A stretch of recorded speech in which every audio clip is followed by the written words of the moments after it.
I'm Brian Kennedy. I'm a professor of biochemistry and physiology at the National University of Singapore. I've been doing research on longevity for over 30 years now, and I'm very excited to see where the field's going. Well, I think, we talk about cognitive aging, but it's hard to completely dissociate that from physical aging, because we know that things like exercise have a big impact on cognitive health and keep you from getting dementia. So I think it's really an integrated process.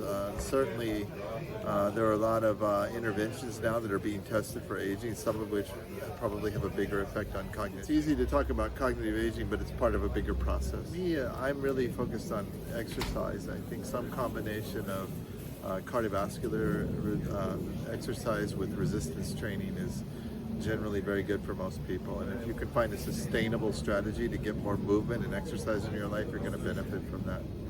I think that what we really need is a really strong validation that we can slow human aging. We know we can do that in animal models, and we think we can do that in humans. There's some suggestive evidence to that effect, but the perfect study hasn't been performed yet, and once we get that study and can really convince people that we can slow aging, then I think the floodgates will open. I don't know if I'd see it as a design flaw. I think it is like a neglected part of evolution. It's like I still am really of the opinion that evolution cares about fitness, and that aging is what happens when that selective pressure on fitness declines. And so really you're looking at breakdown. I don't know that it's damage. It could be other things that are driving it, but you're looking at breakdown.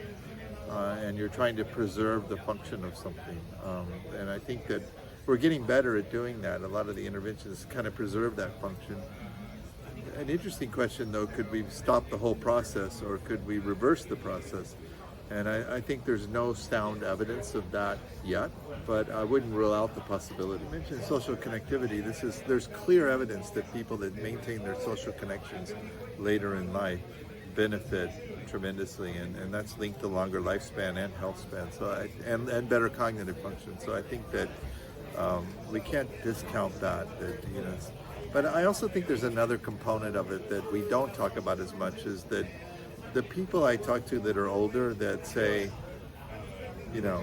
I've learned what I'm going to learn. I'm just going to live the life and know that I know how to live. I think they're in worse shape than the people that say, I want to learn new things, I want to do something different, I want to challenge myself in new ways. Even if it's just learning how to use the latest iPhone, these things are challenging you. And the people that accept those challenges, I think, are going to be better off in the long run. I think the people that are over, and I was kind of like that at 45. I think that people that are have a lot of commitments, they have a heavy workload, they have a lot of responsibilities. One of the challenging things for them is to try to figure out how to manage that stress. And the first step is recognizing that you're stressed. A lot of people are not good at doing that. And once you can recognize that stress, it's much easier to do something about it. And then the next step is to be able to partition things in your life, so that when you have things that are happening in a stressful environment, you try to deal with it. But then, for instance, when you leave work and go home, you have to be able to turn that off and go back to your life and make some time for yourself.